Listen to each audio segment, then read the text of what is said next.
GHSS பனையவழி public exam டேட்லாம் சொல்லிட்டாங்க. February month வந்துருச்சு இல்லையா? நீங்கள் வந்து உங்களோட எக்ஸாமுக்காக ரொம்ப எஃபர்ட் போட்டு ரெடி ஆகிட்டு இருக்கீங்க. அதில் இங்கிலீஷ் எக்ஸாமில் சில ட்ரிக்ஸ் அண்ட் ரூல்ஸ் வந்து நாங்கள் உங்களுக்கு சொல்கிறோம். இது மெயினாக பார்த்தீங்கன்னா average and below average students வந்து கொஞ்சம் நீங்கள் பார்த்து உங்களோட மார்க்கை வந்து ரைஸ் பண்ணுறதுக்கு இதை நீங்கள் யூஸ் பண்ணிக்கலாம். ஓகே, இப்போ நம்ம வந்து இங்கிலீஷ் எக்ஸாமுக்கு செக்ஷன் 3ல 23, 24, 25, 26, 27 அந்த 5 क्वेश्चंसல எனி 3 சொல்லி அட்டெண்ட் பண்ண சொன்னாங்க. மோஸ்ட் ப்ராபபிலி நிறைய பேர் வந்து பங்க்சுவேஷனும் அண்ட் தென் ரியல் சென்டென்ஸும் எழுதிட்டீங்க. எப்படியோ பார்த்து எக்ஸசைஸ் எல்லாம் பார்த்து எழுதிட்டீங்க. அடுத்த ஒன்று எதை அட்டெண்ட் பண்ணுறதுன்னு யோசிக்கும் போது நீங்கள் எந்த ஒரு டவுட்டுமே இல்லாமல் active voice and passive voice வந்து சூஸ் பண்ணணும். ரொம்ப டஃப்பெல்லாம் கிடையாது, ரொம்ப ஈஸி. நான் உங்களுக்கு பேஸ் என்ன எது வந்து அந்த கொஸ்டின்ஸ் எல்லாம் வரும்போது நீங்கள் ஸ்கிப் பண்ணாமல் பிட் பண்ணாமல் அந்த கொஸ்டின்ஸ் அட்டெண்ட் பண்ணீங்கன்னா கண்டிப்பாக உங்களுக்கு மார்க் கிடைக்கும். ஸோ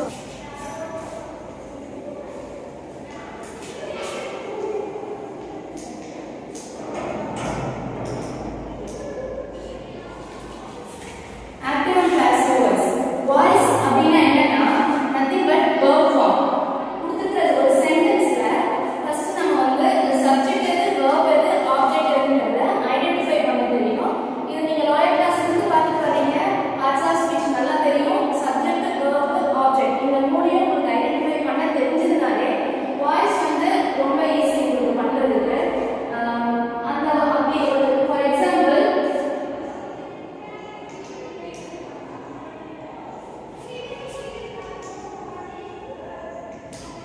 ராஜு பிளேஸ் கிரிக்கெட் இல்லையா? இது ஒரு simple sentence. Raju plays cricket. இதுல எது சப்ஜெக்ட் கேட்டா நீங்க ஈஸியா சொல்லுவீங்க. சின்ன சப்ஜெக்ட் ராஜு இல்லையா?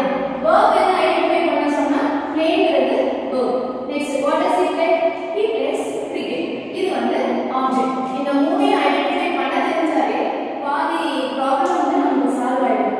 இதுல active voice, passive voice. Active ஒரு கொடுத்துக்கிற சென்டென்ஸ் வந்து ஆக்டிவா பேசிவா வந்து எப்படி ஐடென்டிஃபை பண்ணலாம்னு பார்த்தீங்கன்னா சப்ஜெக்ட் வந்து டூயர் ஆஃப் த ஆக்ஷனா இருந்ததுன்னா அது வந்து ஆக்டிவ் வாய்ஸ். இன்னும் சிம்பிளா சொல்லணும்னா verb வந்து இதுல place இல்லையா?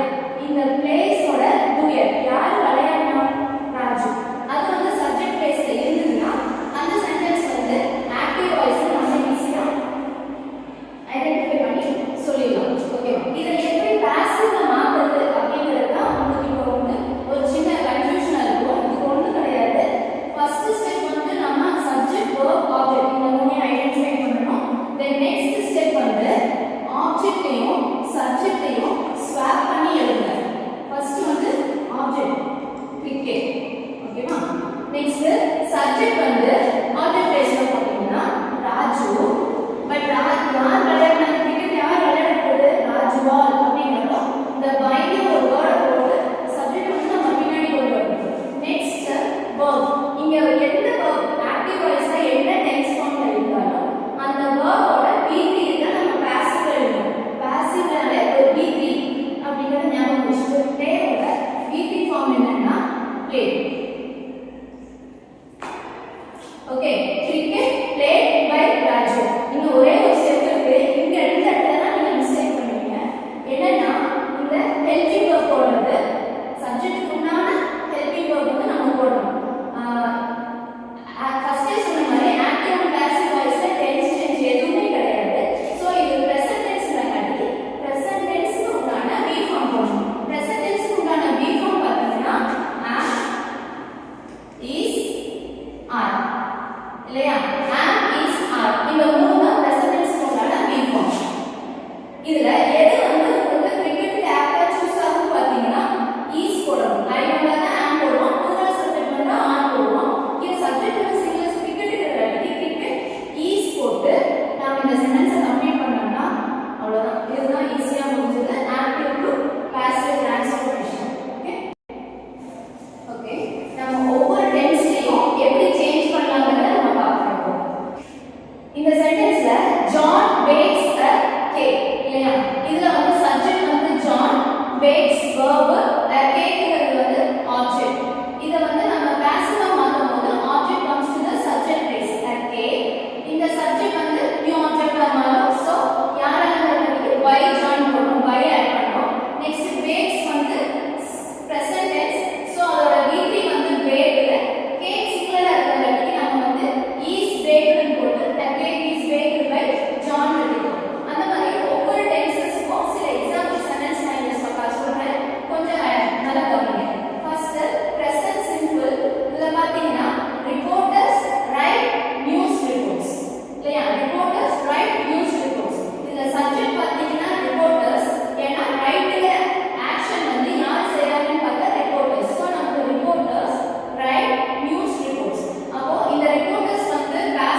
வந்தா him, she வந்தா her, we வந்தா us. we வந்தா us. இப்படி நம்ம pronouns வந்து சேஞ்ச் பண்ண வேண்டியது இருக்கும். அதை நீங்க பார்த்துக்கலாம். Next my, me, last name. அந்த adjectives ஓட last name இருக்குது. அதை வந்து நீங்க அப்படியே ஆக்சுவலி அந்த சென்டென்ஸ் ஓட லாஸ்ட் அப்படியே ஆட் பண்ணிக்கலாம். Next present perfect. இது வந்து ரொம்ப ஈஸி. எந்த ஒரு சேஞ்சஸும் நீங்க V3 ல கண்டுபிடிக்கணும்ங்கற கன்ஃபியூஷனே உங்களுக்கு தேவையில்லை. She has visited the museum. ஏன் அப்படின்னா perfect tense எல்லாமே verb form வந்து V3 ஆ தான் இருக்கும். சோ நீங்க வந்து passive voice ஆ மாத்தும்போது V3 சேஞ்ச் பண்ணி என்ன V3 ஆ இருக்குன்னு நீங்க யோசிக்கவே தேவையில்லை. She has visited the museum. The museum is the object. அது வந்து subject ஆ மாறி இருக்கு. Next she. The pronoun change பண்ணாலே she change into her சொன்னாலே அதனால she வந்து என்ன எடுத்தீங்க by her ஆ மாறி இருக்கு. Has visited இது past present perfect. இது present perfect relativity. Has visited இருக்கு. Has been visited ங்கற verb form வந்து நம்ம யூஸ் பண்ணணும். நல்லா ஞாபகம் வச்சுக்கோங்க. verb வந்து ing ஆ இருந்ததுன்னா beingற word யூஸ் பண்ணுவீங்க. verb வந்து perfect tense ல இருந்ததுன்னா active voice இருந்ததுன்னா you have to use been. அதை ஆட் பண்ணி நீங்க அது சேம் V3 தான். அதுல எந்த சேஞ்சஸும் கிடையாது. Next past perfect. She had cooked dinner. இல்லையா? இதுல வந்து she subject, had cookedங்கிறது வந்து past perfect ல இருக்கு verb. நெக்ஸ்ட் dinnerங்கிறது வந்து object. இங்க dinner had been cooked by her. இல்லையா? object வந்து subject ஆ மாறி இருக்கு. had cooked perfect நாலே நம்ம என்ன word யூஸ் பண்ண சொல்லிருக்கோம்? been. So had been cooked. அதே V3 already no changes there. அப்போ had been cooked by her மாதிரி. நெக்ஸ்ட் டென்ஸ் பாத்தீங்கன்னா future simple. அதாவது simple future. இதுல வந்து ஒரு சின்ன மிஸ்டேக்ங்க. இதுல will want போட்டு இந்த இடத்துல visit விசிட்ங்கிற verb form யூஸ் பண்ணிக்கோங்க. I will visit the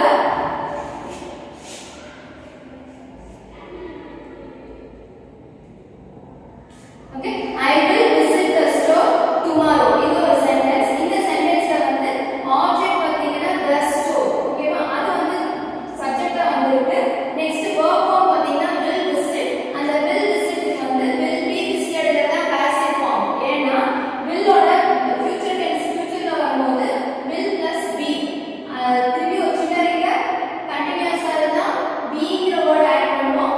அதே போல perfect tenseல வந்து நாம என்ன ஆட் பண்ணுவோம் பாத்தீங்கன்னா beingற word ஆட் பண்ணுவோம். அதே போல simple future tenseல பாத்தீங்கன்னா அந்த future ஓட be ஓட நம்ம வந்து என்ன ஆட் பண்ணோம் beingற வார்த்தையை வந்து நீங்க ஆட் பண்ணணும்.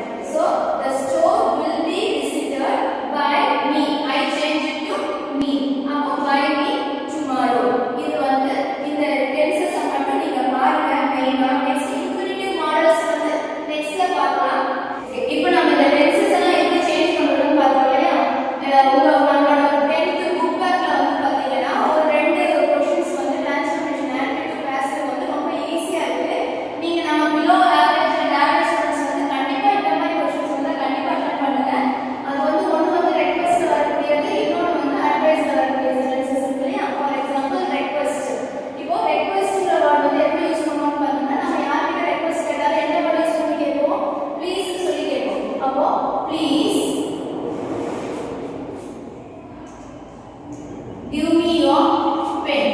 இப்படி ஒரு சென்டென்ஸ் கொடுத்து இத வந்து change the voice into passive அப்படி கேட்டிருந்தாங்கன்னா ஒரு ரொம்ப கஷ்டப்பட வேண்டாம். நாம வந்து இந்த ப்ளீஸ் இந்த ரெக்வெஸ்ட் வேர்டை மட்டும் நம்ம தூக்கிட்டு நம்ம என்ன பண்ணணும் பாத்தீங்கன்னா you are requested to.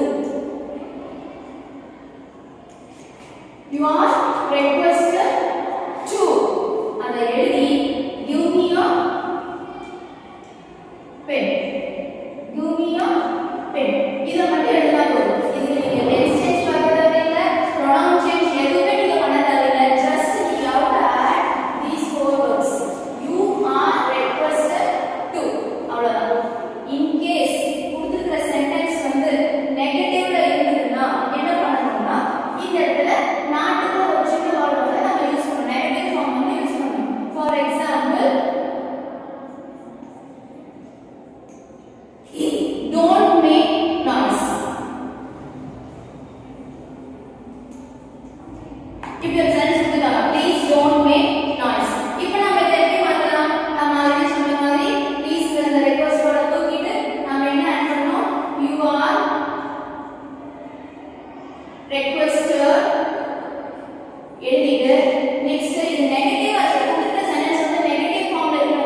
இந்த sentence for example don't play in the rain.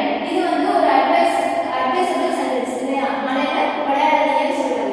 இத நம்ம எப்படி பாசிவ் இப்படி ஒரு சென்டென்ஸ் வந்து நம்ம பாசிவா மாத்த சொன்னாங்கன்னா நம்ம ஃபர்ஸ்ட் நீ ரொம்ப கன்ஃபியூஷனா ஆகலாம். ப்ளீஸ் சொன்னா ரெக்வெஸ்ட் சொல்லிவா ரெக்வெஸ்ட் போட்டோம். verb இருந்தா verb போட்டோம். இப்போ சப்ஜெக்ட் இல்ல அப்படியெல்லாம் நம்ம யோசிக்காம ஒரு சென்டென்ஸ் வந்து ஸ்டார்டிங்ல வந்து verbல ஆரம்பிச்சோம்னா அது வந்து அட்வைஸ் கேட்டகரியில வரும். இப்போ don't play in the rain. இதுல வந்து என்னன்னா டோன்ட்ங்கிறது நெகட்டிவ் சென்டென்ஸ். நெகட்டிவ் வேர்ட்லயே அந்த சென்டென்ஸ் நமக்கு நெகட்டிவ் ஃபார்ம்ல இருக்கு. சோ நம்ம அட்வைஸ்ல வேர்ட தான் நம்ம யூஸ் பண்ணனும். You are advised. அங்க எப்படி ரெக்வெஸ்ட் போட்டோம் இல்லையா? ப்ளீஸ் சொன்னங்காட்டி இங்க வந்து verb வந்தங்காட்டி you are advised.